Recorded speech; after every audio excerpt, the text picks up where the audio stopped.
All right, today we have a Pioneer PL A35 turntable. Let's see if I can get this dust cover off and get this in a better spot. Dust cover's not in horrible shape. I think it'll clean up pretty nicely. Been through a couple of these before. Never shot any video, though, so that was before I even thought about having a channel. Actually owned one for a while, because I was trying to figure out what I liked and what I didn't like with the vintage gear. So we're going to give this real quick inspection, see what's going on with it. Let's see. It's got a Shure High-Track M91 ED with a stylus. It looks like it has a point on it. We'll see. I'll probably put an aftermarket. Not an aftermarket. Put a Audio Technica, a modern replacement, I should say. Plug it in and give it a whirl and see what it does. I don't have it hooked up, so let's do that real quick. Connect it to my stereo I have here in the garage.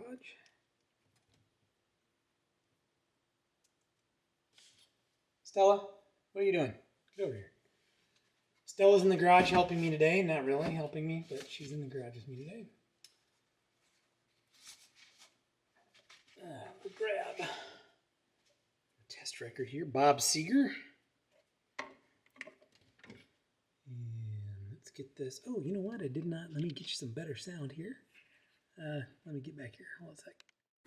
There, hopefully the sound's better now. Didn't have my external mic connected. Alright, so we got photo 1. We have sound. I don't have a hum. This probably has a muting circuit though, I would guess. So let's see what this thing does. Start. Comes over. Drops down. We have Bob Seger.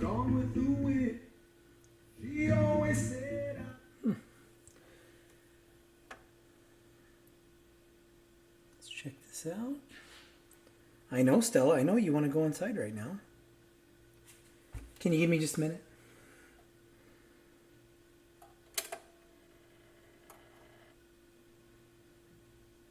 And will it make it all the way back? Oh, so close. All right, so if I remember correctly on these, turn this off. If I remember correctly on these have some foam underneath as a part of the return mechanism that rots after a while. So we'll be looking for that.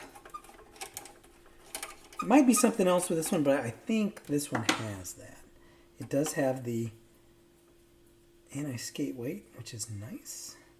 I'll remove that.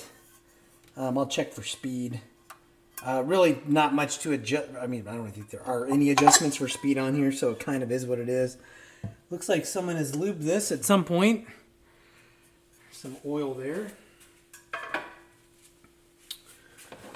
This one, I think the bottom cover comes off.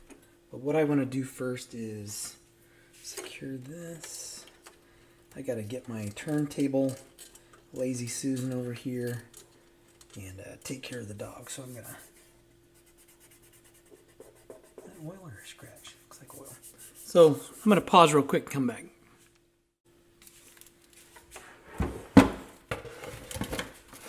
All right. Oops.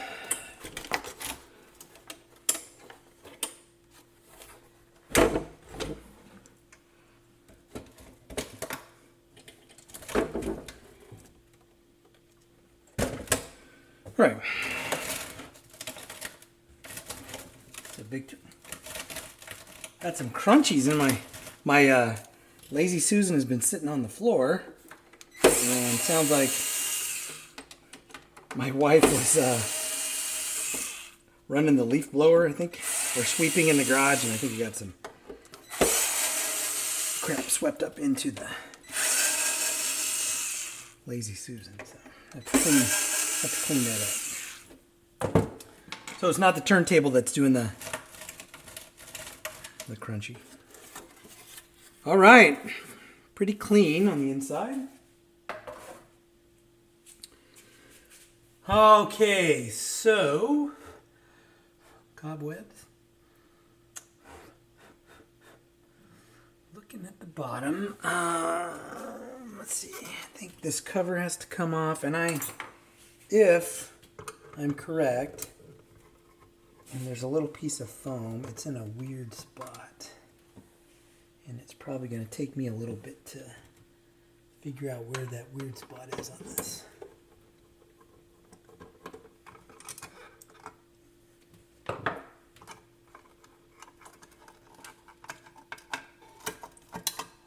All right.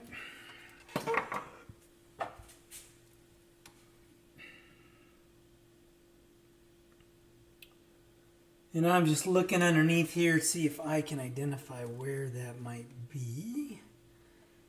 I think this one might suffer from that problem, but I'm not entirely sure. I may actually have to put this up on some blocks and observe this mechanism, because I'm not seeing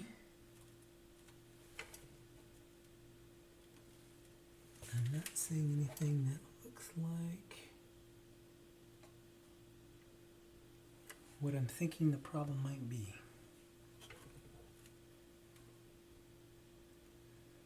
Alright, so nothing's jumping out.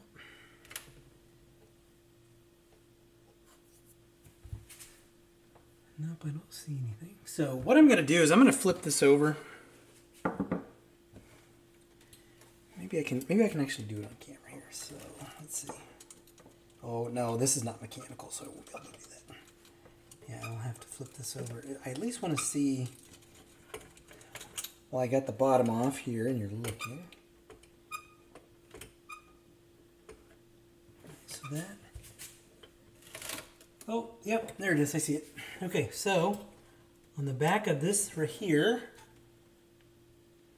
and let me see if I can scrape some of that off and show you what the problem is. Here, let me zoom in on what I'm working on. Whoa! Yeah, new camera, newish camera. I don't want to pull this off of the mount just because it's kind of a pain in the butt. But, okay, so there is a flat piece right here. So I don't know if you can see the square. The tip of this dowel is touching this little square piece right here. Right? So underneath here, see if I can scrape some of this off. There's some foam. Yep, you see that? So that's foam that has disintegrated. That's foam that has disintegrated off that little metal piece there. So what you have to do is, I'm going to scrape this stuff off. I think that might have been it. I'm going to take a little bit of rubbing alcohol and clean that up real good. And then I'm going to show you how you can fix this. So let me step away. Well, you know what? Actually, let me step away. It's going to be kind of lame just me speeding through, taking a cotton swab and cleaning this. Although cleaning this with a cotton swab isn't going to take me any time anyway. I am going to do some of the other service tasks on this. Now, you know, you could go in and re-lube all of the points of contact and where you have gears and, you know, where these C-clips are. And I don't know that these, I have not come across one of these that have suffered from grease turning into glue, right? So you've got, you know, this and this and this, and I mean, it's all wet. There's no hardened grease that I can see, so I would not be inclined to do anything like that on these. Even the grease on that piece there is not dried. So whatever grease the Japanese were using, right, better than the grease that the people that were producing duals, right, what they were using. So what I'm going to do now is I'm going to go and grab from a spider. No, that's a piece of foam. Let me go grab. I think I have some weather stripping, and I'll show you how we can fix that. All right. So what I do is I just have weather stripping, right, from the home improvement store that I use. And what I will do, let me get the, and usually I just kind of eyeball the size, and I can get down there and I can measure it and all that crap, but like, I don't want to do that. So I just kind of cut, right, a little tiny square piece. Now you don't need this to be real thick though, so I may actually have to thin this particular piece of weather stripping so it's not too thick. Right. So there's my piece. There's my piece. Probably a little bit too big. I'm gonna have to trim it a little bit more, but I'm gonna cut it in half. Right. So that's about all you need. Maybe 1/4 of an inch. Maybe. Trim a little bit off here. Sometimes I've never had an issue where this has fallen off, but sometimes a little dab of glue, you know, if you clean it, you shouldn't have any issues with it staying. Let me see, I want to get, I got some curved needle nose pliers that'll probably help out here. So what I want to do is just take this, place it up underneath there like so. All right, give it a good push. So now, yeah, it's not going anywhere.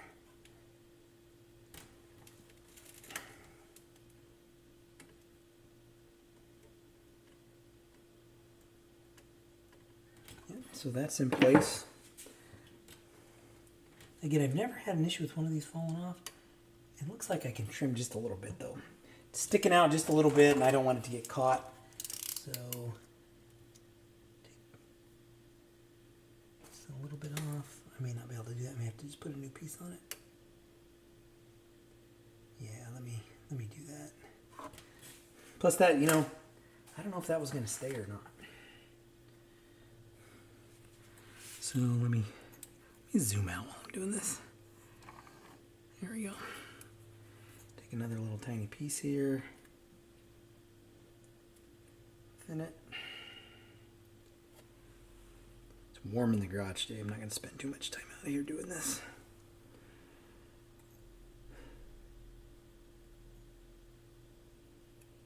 All right, so there's all that.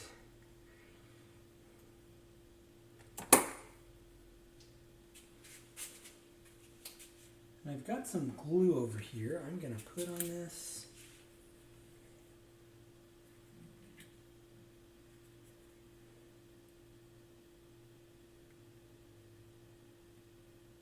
Oh, I think I may have actually used up all my glue. Well, let's try it. This particular piece is a lot stickier than the other one was. All right. So that piece is in there.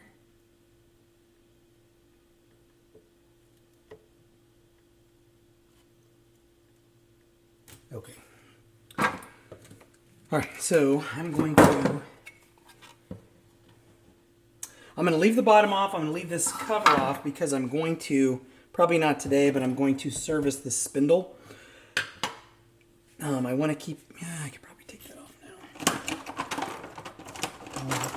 I didn't really check to see how good that spindle was or how freely that spindle was moving. Let's see. It probably use a little bit of lubrication. All right, so this is of the kind where you just unscrew this, take it out, and then clean it up. So what I'm going to do is remove the screw enough to where the spindle slides out. I may have to, no, I gotta take it out all the way. Okay. There's the spindle, kind of gunky. I'm going to set it over here. clean that up in a minute.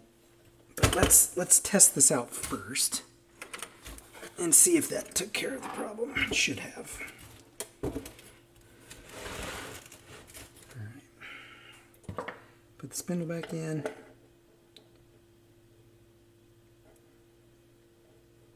I think someone may have oiled this spindle. There we go. I mean, actually, that's pretty good.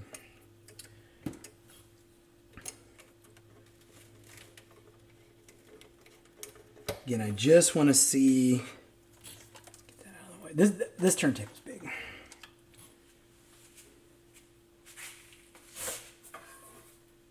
So sitting on my Lazy Susan, it's like taking up quite a bit of real estate on the bench.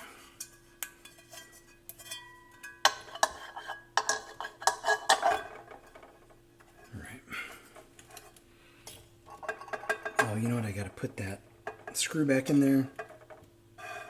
Otherwise, it's going to rub.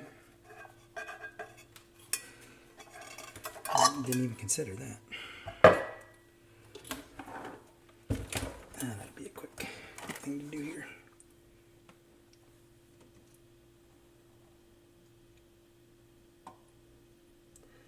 Yeah, I think someone has serviced this not long ago. You know, I didn't even check to see if I had one of my stickers on it. Hell, could be something I've worked on. That would be funny. There. Now that won't slide down any further than it should. Ooh, it's warm today. 88 in my garage, so that means I've got about another 5 minutes and I'm going inside to chill out. I gotta get ready to go and do my actual job. Okay.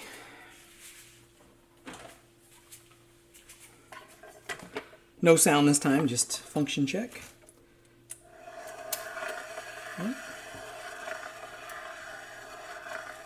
Something's not right.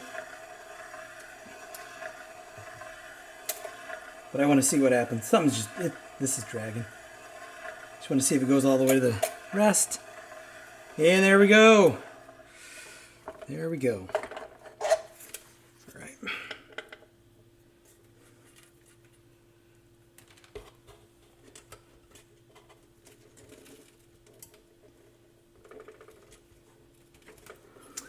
Okay.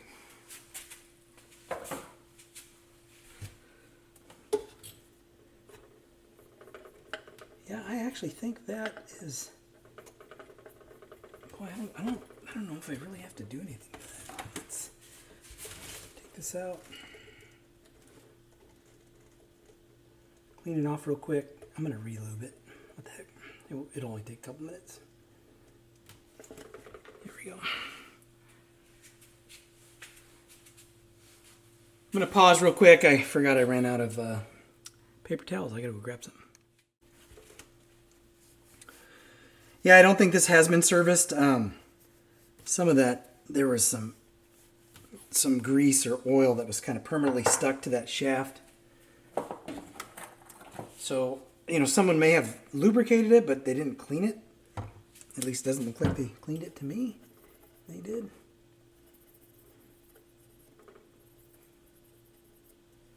Yeah, that's pretty nasty. Oh, you know what? The ball bearing fell out. That's what it was. I thought I heard a noise earlier. And it was the ball bearing. That's the problem. Sure somebody caught that. And I should have known better. I should have known better than to forget to mention that. So this is after my surgery, my gallbladder surgery. So I have not worked on anything in a while. Surgery went well. I'm healed up pretty good. I'm finally off of my surgeon's lifting restriction recommendation, which I'm kind of aggressive when it comes to healing from surgeries.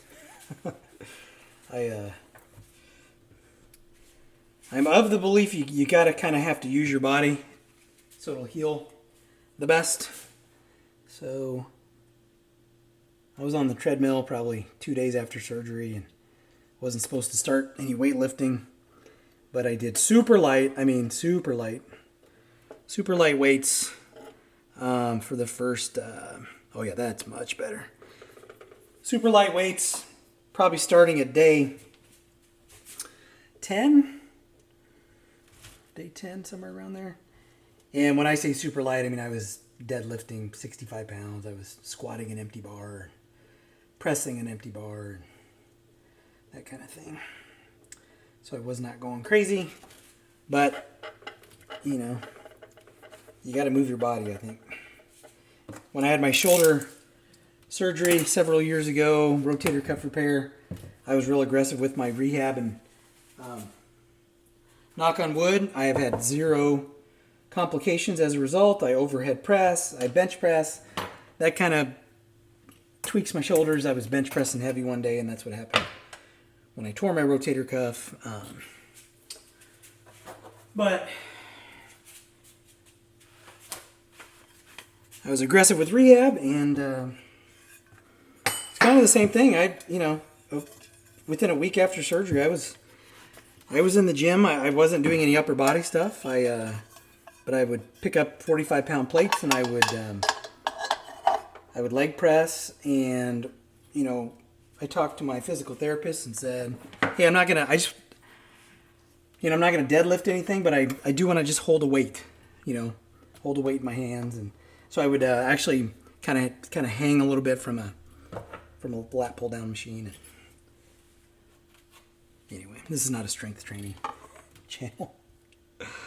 All right, so that should be good. I just missed that little ball bearing. So, lesson learned that I forgot to mention, and I forgot, period, was that there's probably a ball bearing down in that spindle shaft. You got to be careful with that.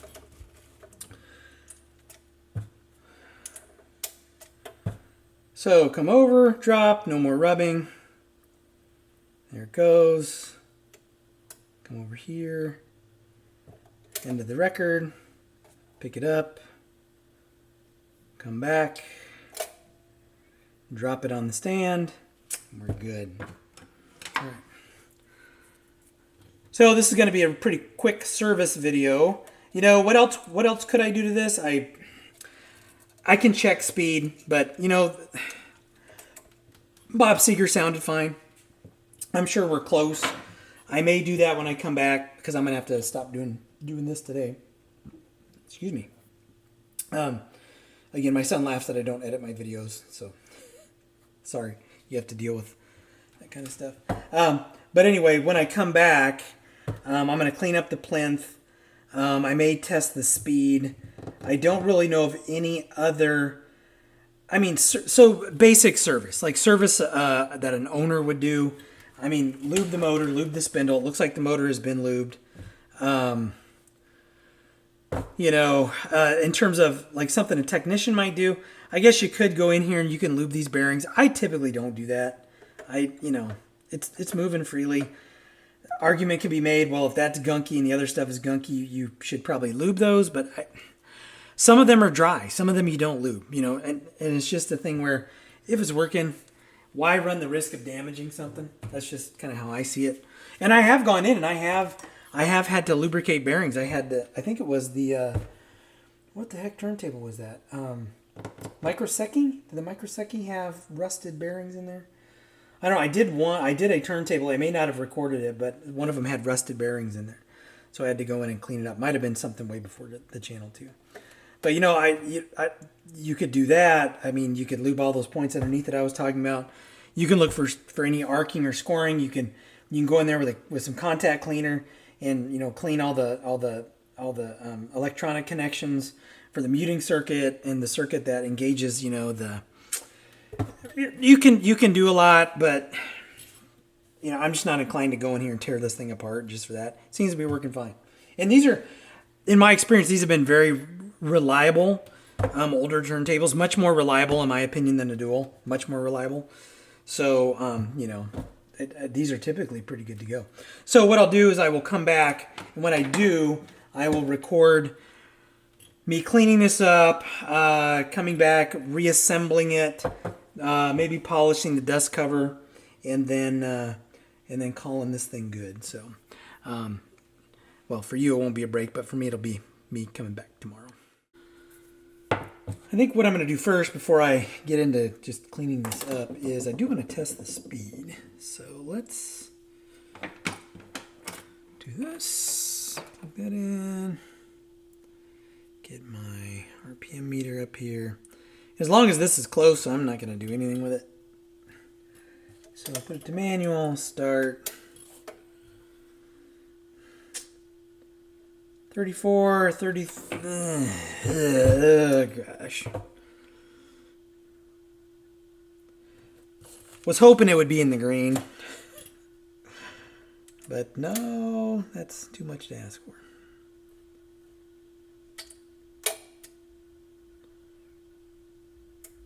Here we go. So, how do we adjust the speed on these? Number one, I want to look at the spindle. That belt's really tight, so let me first see if I have a belt that's a little bit looser. So I'm going to go off camera and do that. I'll come back. Well, this feels like it's a newer belt, and looking at the spindle, it looks like someone took some material off. There's like... They either took some material off or, yeah, it's got gouges in it. It's got like grooves worn in it. And it almost looks like there is some, you know, you can build these up by putting clear nail polish on them. This one almost looks like it has some kind of clear something. Well, they're clean. I don't like the big grooves in here though, so I don't know, somebody must use some really coarse sandpaper on this. I use 600 grit when I do it. Gosh, what in the heck is on here? Yeah, it's like some kind of sticky something. I don't know. Not nail polish. Definitely not nail polish. So, you know what I do when I take material off is I set the timer on my phone, take a little piece of, I think this is 600. Yeah, I think pretty sure this is 600 grit. Right, so I start it and then time it, and I usually do it in 1 minute. And I don't apply a lot of pressure. I do it in 1 minute intervals. That way I'm keeping some consistency. So what I'm going to do is I'm going to set a minute timer. I'm going to do it off camera, but you know, basically I start it and then I'm just holding it against that spindle just to take a little bit of material off. And the problem is the belts that you get for these, they are very rarely too big, right? So the eBay belts or the Amazon belts or whatever you find, I have not come across one that was too loose. They're always too tight. So I'm not really concerned about taking material off, but man, there's just grooves in this thing. So see if I can clean that up a little bit. So I'm going to do that. I'll just come back after I'm done. I'll let you know how many passes it took. All right, so I've done about 4 minutes, so four passes. And again, I move the sandpaper up and down, and I try to be fairly robotic so it's very even. Just kind of up and down like that as the spindle is doing its thing, as it's rotating. So as long as we're in the green, I'm good. And that's in the green, so I am good. So we took it from 34 down to 33.6. Again, you know, there's really no other way to adjust these, at least that I'm aware of, unfortunately. So it's either add material or remove material from the spindle. Right? So it kind of is what it is. So speed has been adjusted. Now 45, it was at 46. I did take a little bit off of that, but you know, I talked to almost everybody that comes into 402 Vinyl looking for a turntable. I talked to them, and greater than 90% of them will never ever listen to a 45. I have 3 45s. I have, 800 records or 900 records, and I think I have 3 45s, and I never ever listen to them. So most people don't listen to that anyway, so I really don't adjust 45 unless it's way off. If it's 46, as long as it's close to being in the green, then I'm good. So what I'm going to do now that the speed has been adjusted, so I serviced the spindle yesterday, I fixed the auto return yesterday. I think all I have left is cleaning the plinth, and I'm going to speed through that. Looks like I need to do a little bit of cleaning of some crap off of here first, so I will take you through that. I'm also going to have to put the bottom back together, so I think I'll do that first. And then I'll go right into cleaning it. I will clean the dust cover up, and then we will call this one good.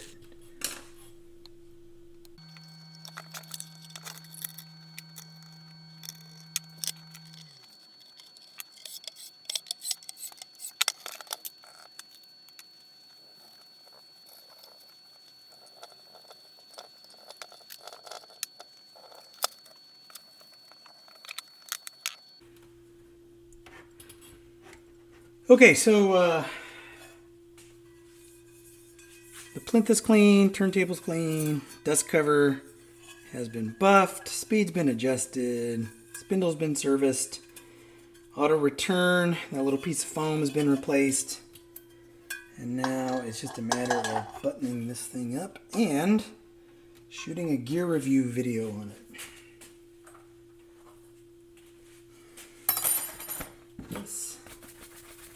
The slip mat,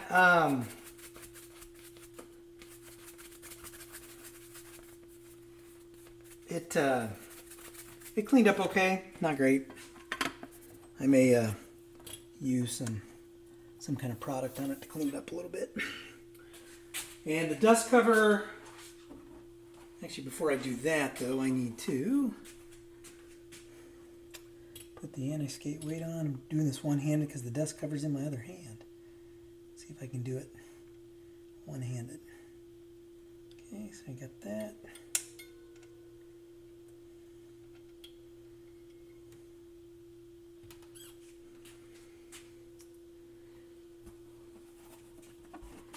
And see if I can put this on. I may have to slide that out a little bit. Oh, got it.